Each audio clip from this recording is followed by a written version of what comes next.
Bismillahirrahmanirrahim. Assalamualaikum warahmatullahi wabarakatuh.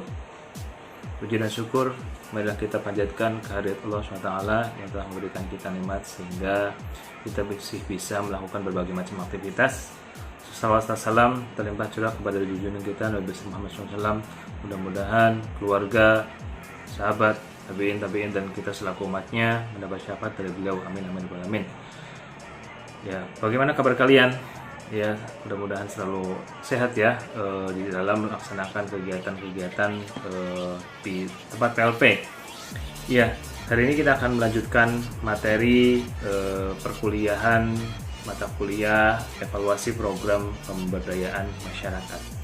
Ya, jadi sudah kita pelajari banyak hal mengenai konsep-konsep evaluasi dan juga kalian sudah mengkaji kaitannya dengan pengembangan program-program pemberdayaan masyarakat ya, dan juga kalian sekarang sudah melakukan kegiatan ataupun praktek secara langsung di tempat PLP mengenai program-program pemberdayaan masyarakat ya yang ada di berbagai macam instansi ataupun lembaga. Ya, nah hari ini kita akan melanjutkan materi kita ya, bahwasanya di dalam pelaksanaan evaluasi itu ada beberapa perbedaan dengan penelitian yang sempat kita singgung di pertemuan-pertemuan sebelumnya ya. Ini sepaparkan. Nah, ini ada beberapa perbedaan dalam konsep penelitian dan juga evaluasi. Ya, di sini kita bisa lihat bahwasanya ada beberapa aspek-aspek yang tentunya ada perbedaan antara penelitian dan juga evaluasi. Dilihat dari generalisasi secara keseluruhan ya, bahwasanya penelitian ini memang dapat digeneralisir ya secara keseluruhan, baik waktu, letak geografis, juga hal-hal lainnya, dan itu bisa disebarluaskan ya secara umum ya, karena merupakan hasil penelitian ya, jadi sifatnya generalisasi. Kalau evaluasi itu pada umumnya tidak dapat digeneralisasi, hanya orang-orang tertentu saja yang boleh mengetahui hasil evaluasinya, yaitu para pelaksana program, para pemangku kebijakan, kecuali memang hal-hal yang sifatnya publik, yang memang itu harus diketahui oleh halayak umum ataupun masyarakat pada umumnya, sehingga itu bisa diinformasikan secara umum. Kecuali kalau misalkan evaluasi program-program PKBM, evaluasi program-program pemberdayaan masyarakat yang memang saat ini kalian lakukan baik itu di pertanian, dinas sosial, dispora, dan juga tempat-tempat PLP lainnya, ya itu bergantung apakah memang itu program perlu diketahui secara umum oleh masyarakat ya ataupun tidak. Tapi umumnya hal-hal yang sifatnya kedinasan itu masyarakat itu berhak tahu hasil ataupun evaluasi kegiatan yang sudah dilakukan oleh instansi tersebut. Ya, lalu untuk investigasi ataupun mendapatkan data ya itu ataupun teknik-teknik pengumpulan datanya, memang dalam penelitian itu harus menggunakan metodologi penelitian tertentu. Bisa menggunakan pendekatan kuantitatif, bisa menggunakan pendekatan kualitatif, ataupun juga bisa menggunakan keduanya ataupun mix metode gitu ya. Baik itu eksperimen ataupun studi kasus ya, dan juga metode-metode atau pendekatan lainnya di dalam penelitian kualitatif dan kuantitatif. Pada evaluasi juga pada prinsipnya sama ya, dalam menggunakan pendekatan mendapatkan data-data yang berkaitan dengan pelaksanaan program pemberdayaan masyarakat ya, tentunya menggunakan data kuantitatif dan juga kualitatif gitu ya. Jadi ini sama saja dengan penelitian seperti itu. Lalu dilihat dari setiap aktivitasnya ya, kalau penelitian itu menggunakan validitas internal dan juga eksternal. Kalau evaluasi itu dilihat berdasarkan kredibilitas dari para evaluatornya ya, para petugas evaluatornya, ketelitian dari para evaluator, dan juga ketepatan dan juga visibility dari para evaluator gitu ya, dan itu sudah pernah kita bahas sebelumnya. Dilihat dari disiplin ilmunya, kalau penelitian itu hanya disiplin ilmu tertentu yang memang bisa melakukan penelitian tertentu gitu ya. satu disiplin atau lebih di sini dikatakan. Kalau evaluasi itu interdisipliner, artinya semua bisa melakukan evaluasi asalkan sesuai dengan kriteria seorang evaluator. Sebelumnya kita sudah membahas mengenai kriteria seorang evaluator ya. Seorang evaluator itu setidaknya dia harus memahami materi gitu ya, harus mampu memahami materi program yang dilaksanakan oleh para pengelola programnya gitu ya. Dan juga dia harus menguasai teknik-teknik dalam evaluasi. Dia harus cermat, objektif dalam mengevaluasi, dan juga seorang evaluator itu harus jujur dan juga jujur ataupun dapat dipercaya gitu ya. Itu salah satu kriteria seorang evaluator, sehingga ya tentunya meskipun berbagai macam ilmu ataupun interdisipliner ya tentunya harus mengacu pada kemampuan evaluator yang tadi. Dalam hal pelaksanaannya itu seorang peneliti dapat bekerja sendiri gitu ya, tidak perlu berkelompok gitu. Tapi kalau evaluasi itu memang harus bekerja secara tim, makanya evaluasi memang terkadang membutuhkan biaya yang cukup mahal juga gitu ya, untuk melakukan evaluasi yang betul-betul secara detail seperti itu untuk mendapatkan sebuah keputusan dari pelaksanaan programnya. Nah, lalu di sini dikatakan juga pemakai ataupun klien ataupun juga sebagai pelaksana programnya itu sendiri gitu ya. Dan untuk penelitian ya tentunya si peneliti sendiri, siapa yang berminat untuk menjadi seorang peneliti gitu. Tapi kalau evaluasi itu tentunya kelompok-kelompok tertentu, yaitu para pengelola, para pelaksana program ya, itu yang nantinya sebagai kliennya ataupun sebagai orang yang dievaluasinya gitu. Nah, selanjutnya dilihat dari masalahnya ya. Masalah dalam penelitian itu tergantung pada minat peneliti mau mengkaji yang mana. Nah, kalian juga sebagai mahasiswa pendidikan masyarakat bisa memposisikan diri sebagai evaluator, bisa juga memposisikan sebagai peneliti evaluasi gitu ya.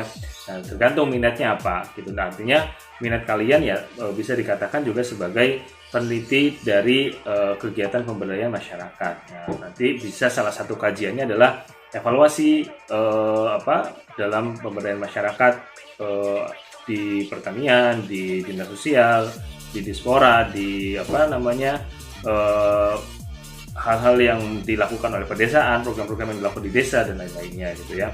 Evaluasi juga, kalau di evaluasi ini masalahnya itu bergantung pada klien. Mau lihat yang mana? Mau dilihat dari manajemennya, mau dilihat dari metode pembelajarannya, ataupun mau dilihat secara keseluruhannya. Nanti berdasarkan juga mengacunya pada model-model evaluasinya gitu.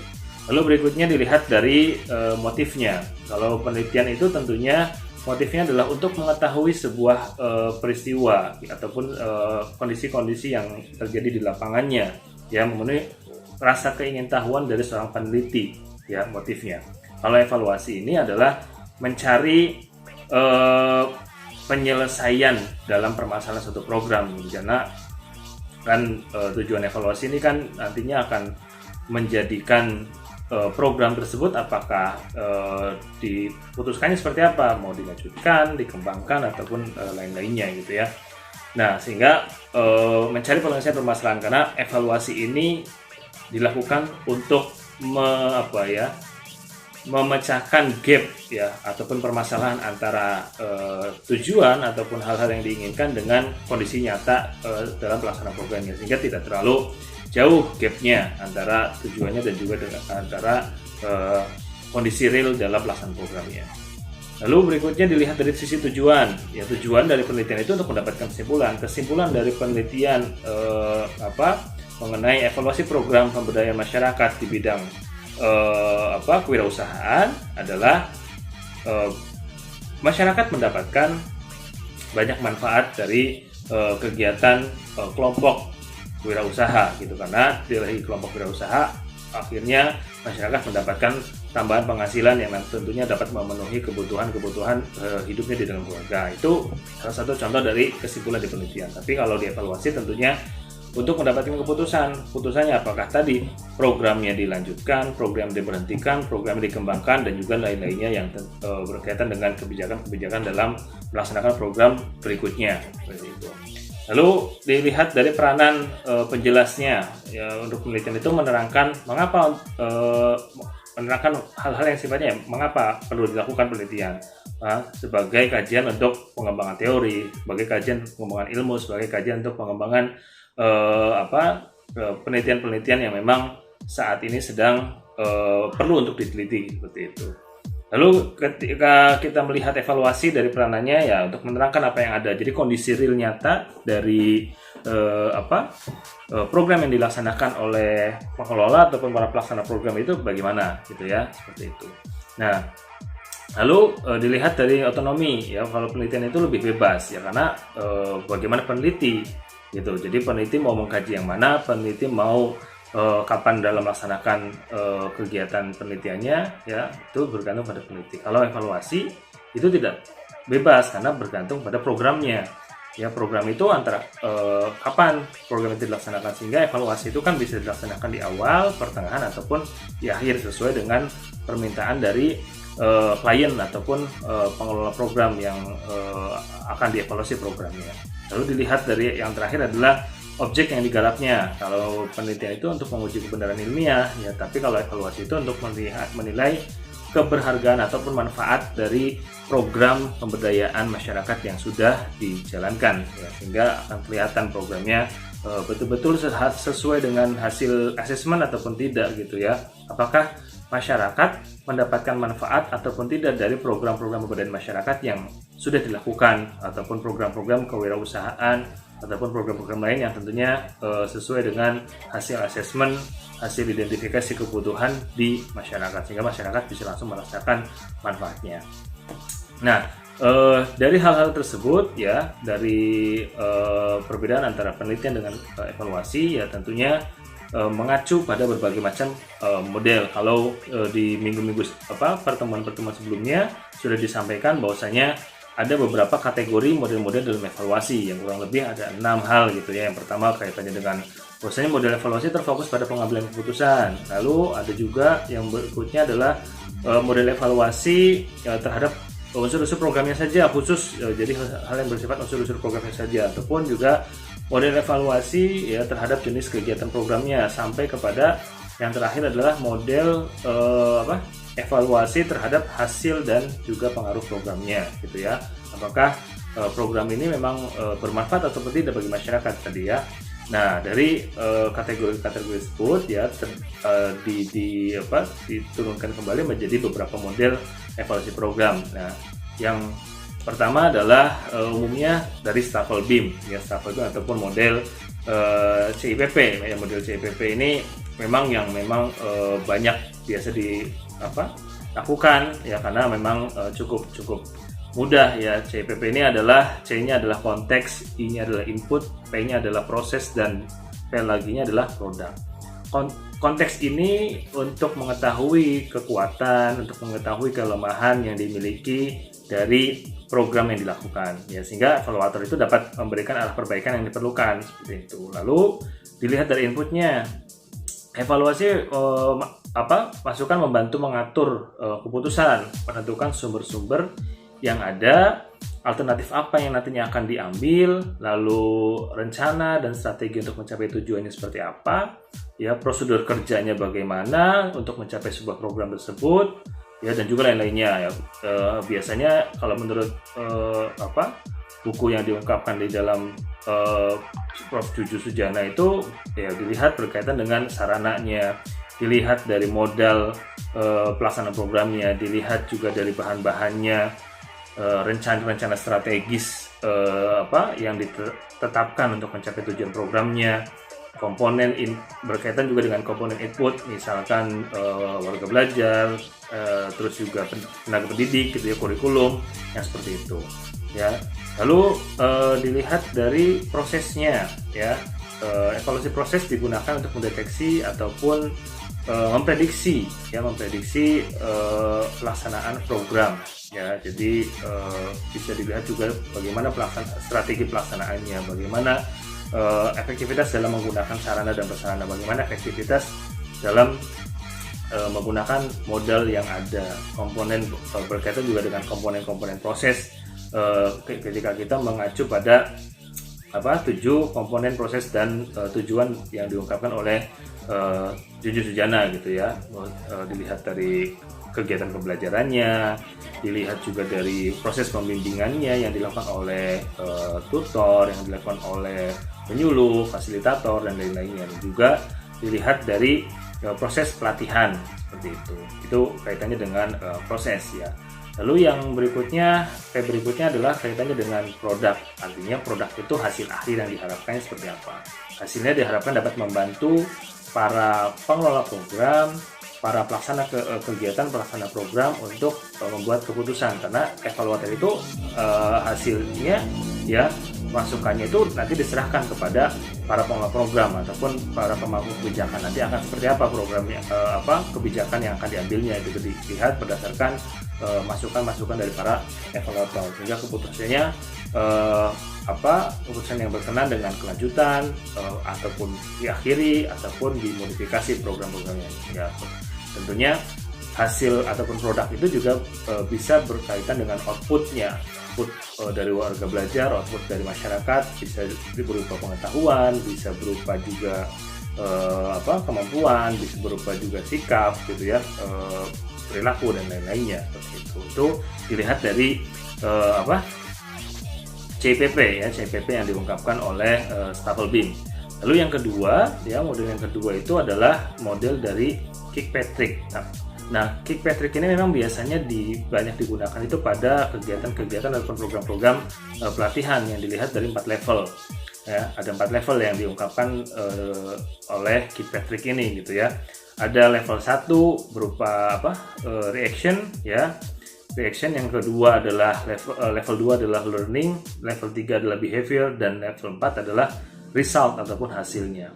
Dari level 1 ya ini adalah mengevaluasi reaksi pelatihannya ya. Reaksi dari para peserta pelatihan terhadap kegiatan ataupun program pelatihan ataupun program pemberdayaan, seperti bisa juga seperti, tapi memang umumnya digunakan pada kegiatan ataupun program-program pelatihan. Untuk mengukur apa? Untuk mengetahui kepuasan peserta terhadap program yang dilaksanakan. Bisa dilihat dari materi yang diberikan, gitu ya. Bisa dilihat juga dari fasilitas-fasilitas yang tersedia, ataupun bagaimana strategi penyampaian dari para penyuluh, dari para fasilitator, dari para instruktur dalam menyampaikan materi gitu ya. Lalu juga dilihat dari media pembelajarannya ya, kalau berkaitan dengan reaction, jadwal kegiatannya, menu, bahkan sampai kepada menu makanan ya, karena ya, pelatihan itu juga kan diberikan konsumsi gitu ya, itu pun bisa menjadi bahan evaluasi gitu ya. Itu kaitannya dengan reaction ya, jadi tanggapan dari para peserta program ya. Lalu yang kedua adalah level 2 adalah learning-nya ya, kaitannya dengan pembelajaran. Itu bisa juga dikatakan sebagai penilaian hasil belajarnya, pengukuran hasil belajar ya, bisa dilihat dari pengetahuan ya, kognitif, afektif, dan psikomotor lah, pengetahuan, sikap, keterampilan yang memang berubah dari diri para peserta pelatihan tersebut setelah mengikuti kegiatan pelatihan, setelah mengikuti kegiatan pemberdayaan. Lalu yang level 3 adalah behavior ataupun ya kebiasaan sehari-harinya. Jadi perubahan sikap apa yang terjadi pada diri peserta setelah mengikuti pelatihan, mungkin ini juga bisa nanti dilihat dari dampaknya seperti itu. Lalu yang level 4 adalah result ataupun hasil akhir yang terjadi dari para peserta pelatihan. Bisa dilihat dari kenaikan pendapatan gitu ya, ataupun harmonisasi dalam rumah tangganya gitu ya, kenaikan jumlah produksi gitu ya, kenaikan jumlah produksi, terus juga peningkatan kualitas hidup di dalam keluarga, peningkatan kualitas produk ya, peningkatan kualitas diri dari individunya itu sendiri juga. Terus juga ada penurunan biaya ketika dia mengikuti pelatihan-pelatihan berkaitan dengan wirausaha, supaya cost ataupun pengeluarannya tidak terlalu besar seperti itu. Terus juga ada penurunan resiko kecelakaan kerja gitu ya. Kalau misalkan memang dia mengikuti pelatihan-pelatihan itu kan biasanya materi-materi pertama berkaitan dengan K3 ya, kesehatan dan keselamatan kerja gitu. Lalu biasanya ini juga digunakan di dalam beberapa perusahaan ya, supaya terjadinya penurunan turnover ataupun pergantian karyawan.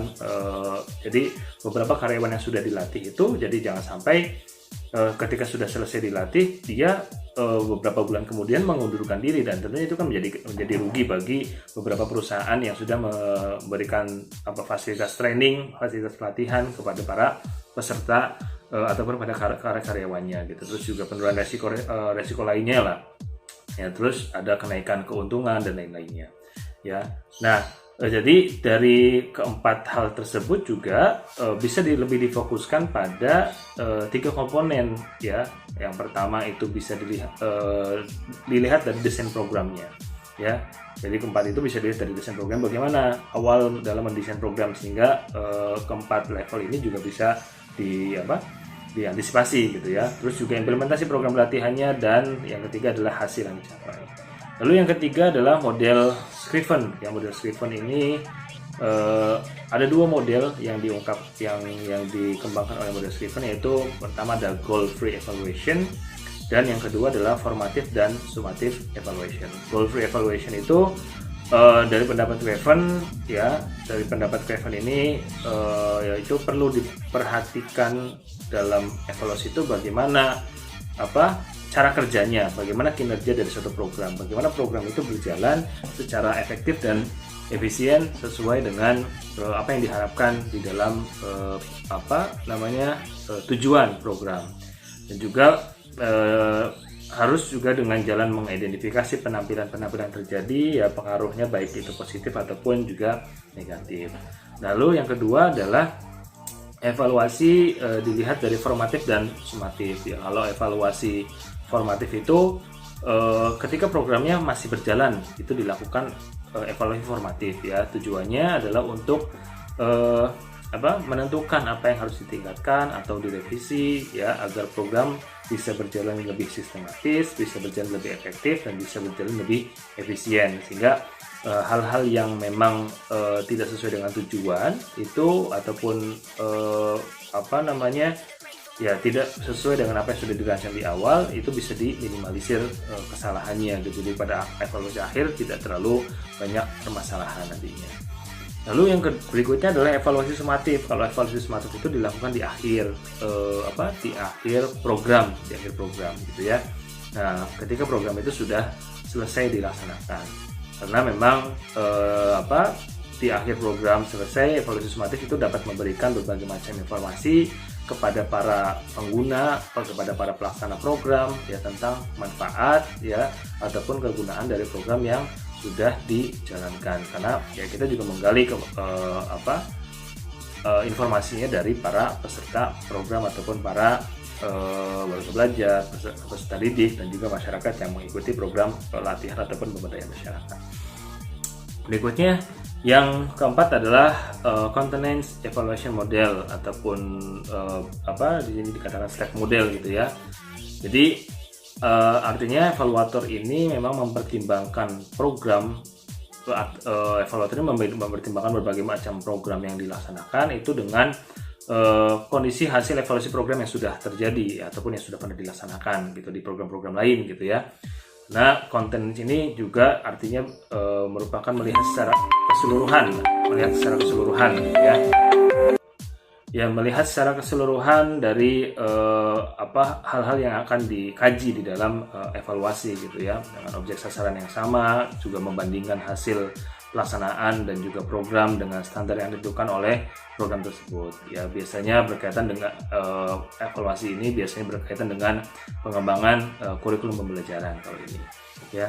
Lalu berikutnya yang kelima adalah model Alkin. Ya, model Alkin ini memang membuat beberapa batasan-batasan bagian yang memang seharusnya dievaluasi ya, dilihat dari sistem assessment-nya, dilihat dari sistem identifikasi kebutuhannya ya, memberikan informasi tentang keadaan ataupun posisi di masyarakat. Misalnya hasil evaluasi ini ya dengan menggunakan model A ya dapat menunjukkan peningkatan, ataupun dengan model Alkin ini dapat menunjukkan peningkatan pendapatan dari warga belajar ataupun masyarakat gitu ya.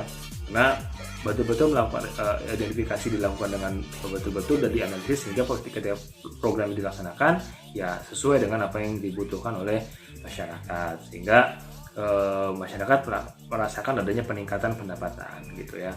Lalu yang kedua adalah program planning ataupun dilihat dari perencanaan programnya, yaitu dapat membantu ya dalam hal pemilihan program tertentu yang mungkin akan berhasil ya dalam pemenuhan kebutuhan programnya, karena memang melihat hasil evaluasi dari internal ataupun eksternalnya seperti itu. Jadi merencanakan programnya berdasarkan program-program yang sudah pernah dilaksanakan ya, hasil evaluasi internal ataupun hasil evaluasi dari eksternalnya. Lalu berikutnya di dalam model Agile ini juga melihat dari implementasi programnya ataupun program implementationnya gitu ya.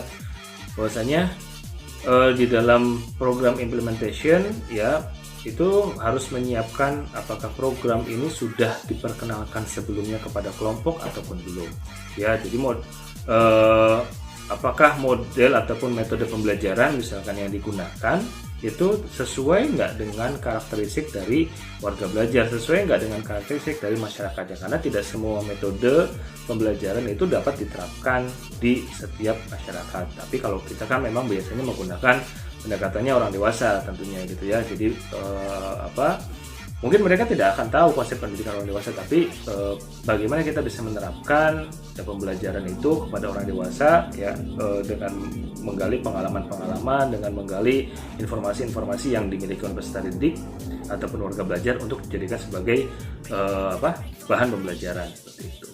Lalu berikutnya dari program improvement ataupun pengembangan program ya, itu memberikan informasi apakah programnya berfungsi dengan baik ataupun tidak, bagaimana program bekerja ataupun berjalan, apakah terjadi masalah-masalah yang tidak terduga dalam pelaksanaannya gitu ya. Itu kan perlu pengembangan program, perlu improvement dari para pelaksana programnya. Artinya evaluator itu harus mengidentifikasi masalah-masalah yang muncul gitu ya, apa saja masalah-masalah yang muncul, terus juga dikumpulkan, di collecting data, lalu dianalisis dan diserahkan hasilnya pada pengambil keputusan ya untuk melakukan perbaikan dalam pelaksanaan program dengan segera gitu, karena ini memang dilakukan sambil berjalan gitu ya. Lalu yang terakhir adalah program certification gitu ya. Artinya program ini memberikan berbagai macam informasi tentang nilai-nilai, tentang kegunaan dari program ya. Misalkan model ini itu dimaksudkan untuk mengevaluasi apakah metode yang diterapkan memberikan dampak positif atau tidak. Program yang diterapkan itu memberikan dampak yang positif atau tidak pada warga belajar. Misal mereka semakin termotivasi gitu ya, si warga belajar ini, masyarakat ini semakin termotivasi untuk terus belajar untuk meningkatkan pendapatan nantinya, misalkan kepada pemberdayaan perempuan gitu kan. Nah, perempuan ini ya, perempuan di dalam keluarga yang memang sehari-harinya tidak bekerja itu terus termotivasi untuk apa? Untuk meningkatkan pendapatan dengan mengikuti program-program pemberdayaan, entah itu pertanian ataupun pemberdayaan di dalam wirausaha, memanfaatkan potensi-potensi yang ada di lingkungan sekitarnya. Lalu yang keenam adalah CSE UCLA Evaluation Model, atau singkatan dari CSE UCLA ini adalah Center for Study of Evaluation, University of California in Los Angeles gitu ya. Jadi model yang dikembangkan memang di University of California di Los Angeles gitu ya. Ada beberapa tahapan di sini, ada 5 tahapan ya dalam mengevaluasi itu, dilihat dari perencanaan, pengembangan, implementasi ya, dan lain-lainnya. Hampir sama lah dengan hal yang tadi, dilihat dari identifikasi kebutuhannya, dilihat dari perencanaannya, dilihat dari evaluasi sumatifnya, dilihat dari evaluasi formatifnya gitu. Lalu yang ketujuh adalah diskrepansi model ya, ataupun melihat kesenjangan. Karena diskrepansi itu kan artinya adalah kesenjangan, melihat antara kesenjangan dari tingkat kesesuaian antara standar yang telah ditentukan dalam program ya dengan penampilan secara aktual dari program tersebut ya. Langkah-langkahnya ya dengan menyusun desain evaluasi, terus memasukkan tujuan, menyiapkan kliennya, staffnya, kelengkapan lainnya gitu dan seterusnya. Lalu berikutnya pemasangan instalasi, artinya meninjau kembali dalam hal penetapan standar-standar yang harus dievaluasi, meninjau program-program yang sedang berjalan. Dilihat juga dari prosesnya, mengadakan penilaian tujuan-tujuan yang memang sudah tercapai ataupun belum gitu dari data pelaksana program ya. Lalu mengukur tujuan ya, dilihat dari produknya, mengadakan analisis data dan menetapkan tingkat keluaran yang memang diperoleh dari program tersebut. Yang terakhir adalah pembandingan ya, artinya membandingkan hasil yang telah dicapai dengan tujuan yang memang telah dicapai. Jadi hasilnya seperti apa, tujuannya seperti apa, apakah sesuai nggak dengan tujuan dari hasilnya gitu. Dan yang terakhir adalah model dari Brinkerhoff ya. Jadi ada 3 model ini, hampir sama dengan menyatukan beberapa model, dilihat dari fixed and emergent evaluation, ataupun juga dilihat dari formatif, sumatif, dan eksperimental dan juga kuasi eksperimen. Jadi kalau fixed versus emergent evaluation itu ya, fix itu kan artinya tetaplah programnya ataupun desain evaluasinya sudah ditetapkan, sudah didesain ya sedemikian rupa pada saat merancang tujuan juga gitu ya. Jadi tidak bisa terlalu fleksibel lah dalam model evaluasi fix ini yang diberikan. Tapi berbeda juga, makanya di sini dikatakan fix versus emergent evaluation gitu. Jadi kalau emergent itu kan emergency gitu, tentunya berbeda dengan fix, karena kalau emergent itu menyesuaikan dengan kebutuhan dan beradaptasi sesuai dengan situasi yang terjadi ketika ada masalah, ketika hal-hal yang terjadi di lapangan pada saat pelaksanaan program, dan tentunya bisa berkembang menyesuaikan dengan kondisi-kondisi permasalahan yang terjadi, juga menampung pendapat-pendapat dari para pengelola program, kegiatan-kegiatan program, para warga belajar, para masyarakat yang dijadikan sebagai sasaran program tersebut gitu ya. Lalu memang biasanya kalau fixed and emergent ini biasanya menggunakan datanya kualitatif, karena seperti snowball lah, kalau dalam penelitian kualitatif seperti snowball gitu, terus akan berkembang gitu dalam pelaksanaannya, sehingga evaluasinya juga biasanya menggunakan pendekatannya kualitatif gitu ya, tapi tentunya ada batasan supaya tidak terlalu jauh sesuai dengan tujuan tentunya. Lalu berikutnya dari model Brinkerhoff ini dilihat dari formatif dan sumatif evaluation tadi ya. Formatif itu kan pada saat masih berjalan, dan sumatif pada saat sudah selesai program berjalan. Dan yang terakhir adalah eksperimental dan kuasi eksperimen. Dari eksperimental versus dan kuasi eksperimental design versus natural ataupun unobtrusive ya inquiry gitu ya. Jadi melihat dari eksperimen dan evaluasi, tentunya ada perlakuan ya, karena kalau penelitian eksperimen itu kan harus ada perlakuan dari peneliti kepada objek yang harus ditelitinya gitu. Lalu ada juga ini natural inquiry, itu berkaitan dengan ya biasanya penelitian evaluasi itu waktunya bisa lebih panjang gitu ya, karena evaluator mengamati, mewawancara pelaksana program secara relevan gitu ya. Nah, di dalam perencanaan berikutnya adalah ya tentunya kita harus betul-betul melakukan evaluasi ataupun ya istilahnya ya melaksanakan evaluasi itu sesuai dengan apa yang sudah direncanakan tentunya, supaya lebih matang gitu ya. Nah, ada beberapa hal di dalam perencanaan sebuah evaluasi program ya tentunya. Nah, ini yang pertama dilihat dari analisis kebutuhannya. Tentu kita sebagai pendidikan masyarakat ya, dalam melakukan sebuah kegiatan, dalam melakukan sebuah program, tentunya didasarkan pada analisis kebutuhan terlebih dahulu, tentunya didasari pada analisis kebutuhan. Jadi harus dilihat ya kebutuhan-kebutuhan apa yang memang dirasakan oleh para masyarakat sebagai calon warga belajar. Urgensinya apa untuk melihat kebutuhan dari warga belajar, sehingga kita bisa dilakukan ya. Kalau programnya, supaya program bisa berjalan dengan lancar dan mendapatkan betul-betul merasakan manfaatnya gitu ya. Jadi kalau dari teori yang diungkapkan beberapa ahli ya, analisis kebutuhan itu kan sebagai proses yang sistematis ya, dalam menentukan tujuan, dalam mengidentifikasi gap ya, ataupun kesenjangan antara harapan ya harapan dari masyarakat dan juga kenyataan yang dialami oleh masyarakat pada saat ini gitu ya. Dan juga pada akhirnya setelah semuanya data ditemukan ya, dianalisis untuk menetapkan apa prioritas dari kebutuhan yang memang dirasakan oleh masyarakat, sehingga program yang dijalankan itu bisa hasil dari analisis ya sesuai dengan kebutuhan masyarakat ataupun sesuai dengan prioritas kebutuhan yang betul-betul dirasakan untuk dilaksanakan programnya gitu. Lalu berikutnya adalah evaluasi ini juga harus dilihat berdasarkan juga dijadwalkan ataupun di schedule ya, dijadwal penjadwalannya gini ya. Jadi penyusunan jadwal evaluasi itu sangat-sangat diperlukan. Tentunya juga hasil dari kesepakatan antara evaluator dengan pelaksana programnya, dan juga nanti akan ada deadline ya, batas waktu kapan evaluasi ini selesai untuk dilaporkan ya, dan juga melihat berdasarkan program ini selesainya kapan. Tapi kan tetap evaluasi akan dilakukan dari awal sampai akhir sesuai juga dari permintaan para pengelola programnya.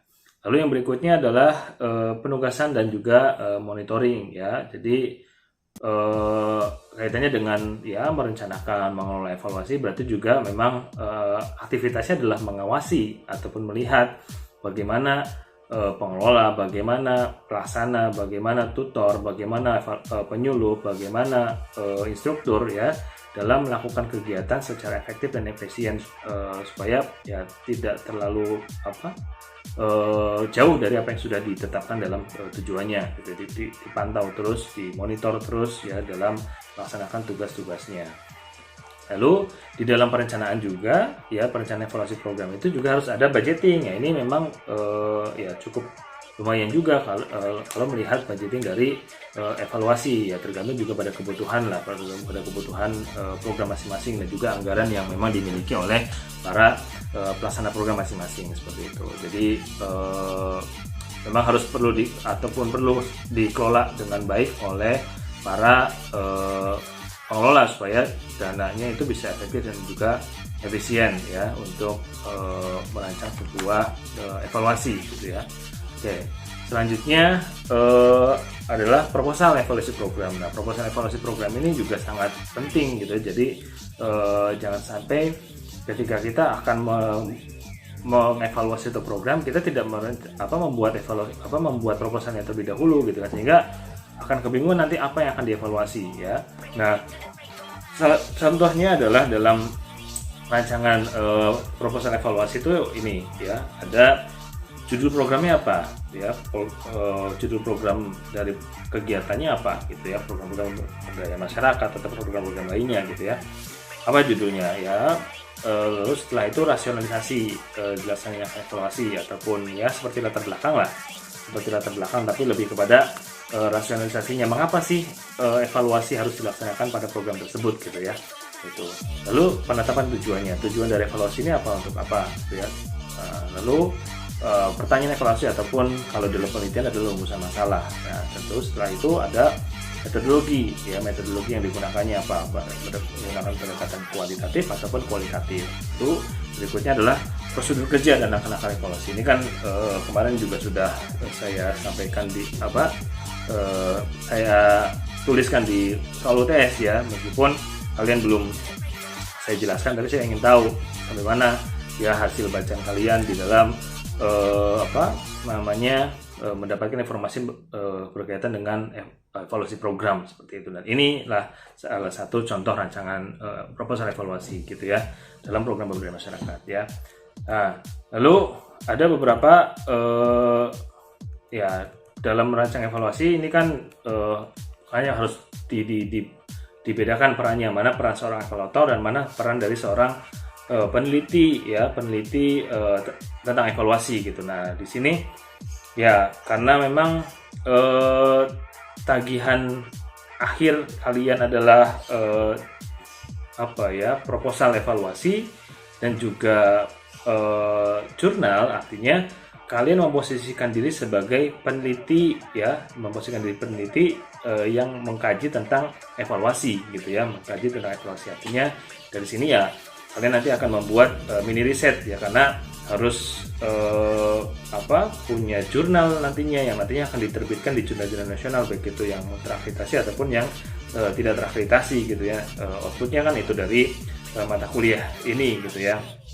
Nah, nanti ada format untuk membuat mini riset dan nanti kalian bisa mengkaji tentang evaluasi yang ada di tempat PLP gitu. Apakah kalian mau mengkaji ataupun mau melaporkan ataupun mau menuliskan judul riset, mini risetnya tentang program yang kalian kerjakan, ataupun juga kalian boleh mengkaji, meneliti program yang memang sudah dilakukan ataupun sedang dilakukan oleh para pelaksana programnya dari dinas-dinas terkait ataupun oleh para penyuluh gitu. Bisa dilihat dari kaji dari manajemennya, bisa dikaji dari pembelajarannya, ataupun juga bisa dikaji dari dilihat dari komponen proses dan tujuan, ataupun juga dari patokan Dikmas. Itu nanti dilihat kondisinya berdasarkan masing-masing indikatornya gitu. Nah, itu nanti akan Bapak sampaikan contoh ataupun aturan dalam pembuatan mini risetnya seperti itu. Jadi nanti silakan kalian baca ya